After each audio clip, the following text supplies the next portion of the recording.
शहर से कुछ दूरी पर बसे एक मोहल्ले में रुचिका अपने हस्बैंड के साथ रहती थी। उसके ठीक बगल में एक बुजुर्ग व्यक्ति अकेले रहा करते थे, जिन्हें सभी दादाजी कहकर बुलाते थे। एक बार मोहल्ले में एक पौधे वाला आया। उसके पास कई किस्म के खूबसूरत हरे भरे पौधे थे। रुचिका और दादाजी ने बिल्कुल एक तरह का पौधा खरीदा और अपनी अपनी क्यारी में लगा दिया। रुचिका पौधे का बहुत ध्यान रखती थी। दिन में 3 बार पानी डालना, समय समय पर खाद देना और हर तरह के कीटनाशक का प्रयोग कर वह कोशिश करती कि उसका पौधा ही सबसे अच्छा ढंग से बड़ा हो। दूसरी तरफ दादाजी भी अपने पौधे का ख्याल रख रहे थे, पर रुचिका की तुलना में वे थोड़े बेपरवाह थे। दिन में बस 1 या 2 बार ही पानी डालते। खाद डालने और कीटनाशक के प्रयोग में वो भी ढीले थे। समय बीता और दोनों पौधे बड़े हुए। रुचिका का पौधा हरा भरा और बेहद खूबसूरत था। दूसरी तरफ दादाजी का पौधा अभी भी अपने सर्वश्रेष्ठ रूप में नहीं आ पाया था। यह देखकर रुचिका मन ही मन पौधे के विषय में अपनी जानकारी और देखभाल करने की लगन को लेकर गर्व महसूस करती थी।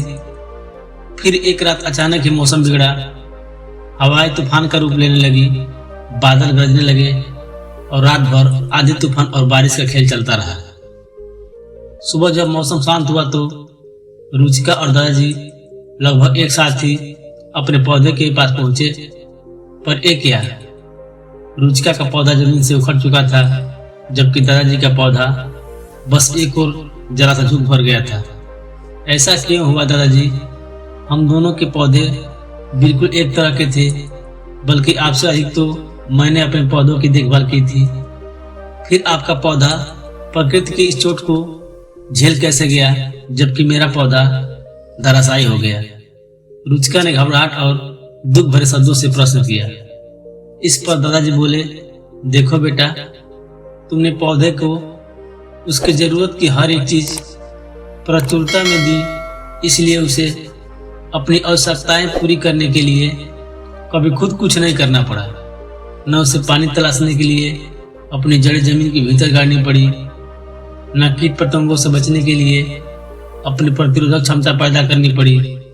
नतीजा हुआ कि तुम्हारा पौधा बाहर से खूबसूरत हरा भरा दिखाई पड़ रहा था, पर वह अंदर से कमजोर था और इसी वजह से वह कल रात के तूफान को झेल नहीं पाया और उखड़कर एक तरफ गिर गया।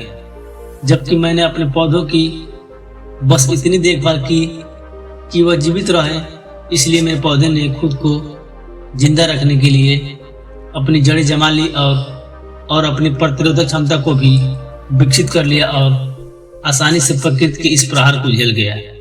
रुचिका अब अपनी गलती समझ चुकी थी, पर वह पछतावे के सिवा और कुछ नहीं कर सकती थी। दोस्तों, आजकल परिवार छोटे होने लगे हैं। अधिकतर जोड़े 2 या सिर्फ एक ही बच्चा कर रहे हैं। ऐसे में माता पिता बच्चों का रख रखाव करने में उन्हें इतना कर दे रहे हैं कि बच्चे को खुद करने और संघर्ष करने का मौका ही नहीं मिल रहा है। वे भावनात्मक और शारीरिक मजबूत